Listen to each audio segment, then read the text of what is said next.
Okay, so I think I've got this working now. I am trying out this app called Snagit. And so Snagit apparently is pretty sophisticated. It required a subscription, and I signed up for a free one, so I have no idea how much it actually costs. I'm sure I'll find out when it tells me I have to renew. But my first impression is that it just seems to be way more tool than I need.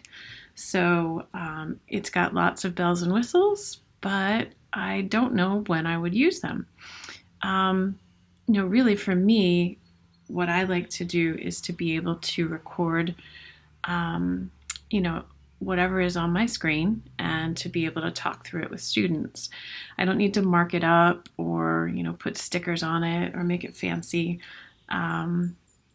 It's really pretty straightforward, but I'm glad I'm experimenting. So I thought I'd do a quick screencast of something that I find myself explaining for students a lot, which is an exercise or an organizer that I call it They Say, I Say practice.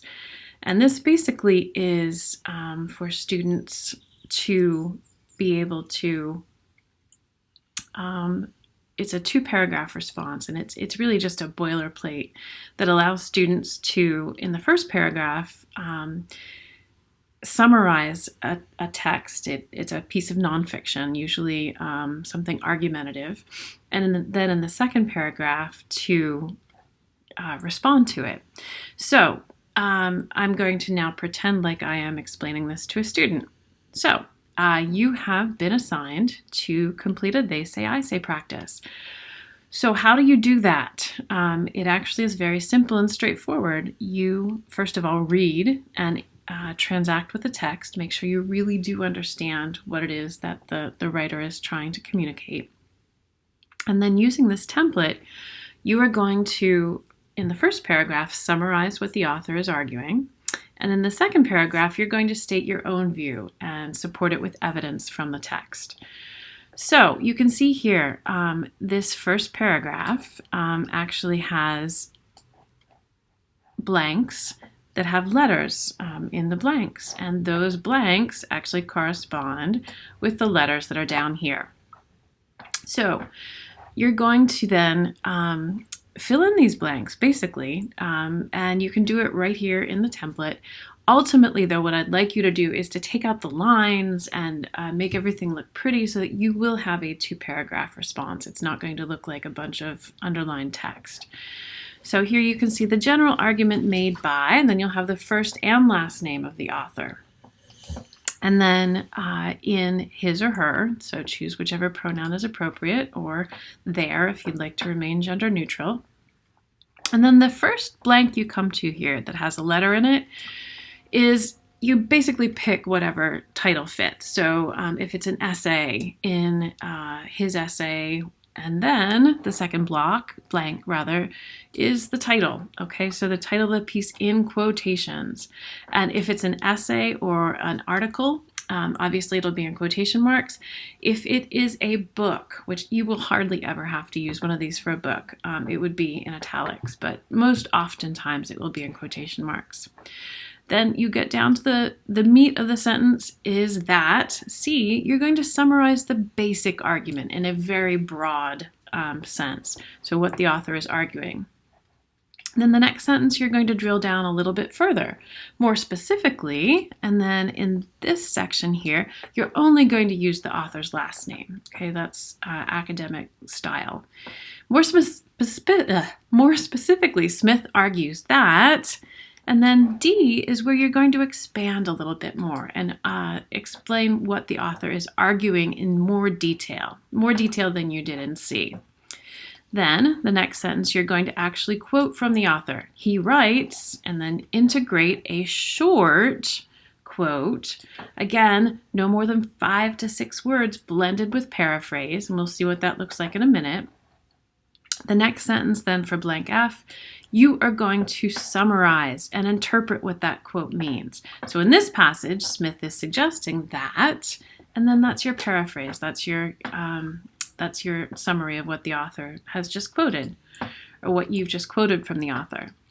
And then the last sentence here, in conclusion, Smith's belief is that, and then that is a different sentence than C. So this is just a reiteration of what the author is arguing in slightly different terms. Okay?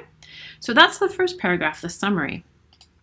The second paragraph is where you get a chance to respond to what the author is arguing. So in my view, Smith is, and here it says wrong or right. You don't have to use those black and white terms. You can actually hedge a little bit. You can say mostly correct or generally on track, however you want to phrase it, because in the end of this sentence here is your response. Agree, disagree, somewhere in between. So in my view, Smith is right because he accurately captures the situation at hand, however you want to describe it. Again, your first sentence will be very general there for H. More specifically, I believe that, and here you're going to expand on your view. Give a little bit more detail. The next sentence then, for example, and you're going to use evidence, okay? So evidence from your observation or experience. Okay, or evidence from the article. So, for example, then you're going to cite your own reasons, your own evidence that supports what you believe. Now, here's where you're going to insert a counterclaim, although someone, and that could be the author if you're disagreeing with the author, or it could be other people that you know would disagree with what the author has to say. Okay? Although those people might object that, and then you're going to summarize what the counterclaim is here in L, and then you'll conclude with I maintain that, and you're restating why you're disagreeing with their viewpoint. All right, so that's your rebuttal to that counterclaim. Then finally, the last sentence, therefore, I conclude that, and that's a strong restatement of your position. Okay? Now the sample has the template has a sample down here at the bottom. So this is from an editorial from the New York Times. So you can see that this first paragraph is just that, it's a summary, okay?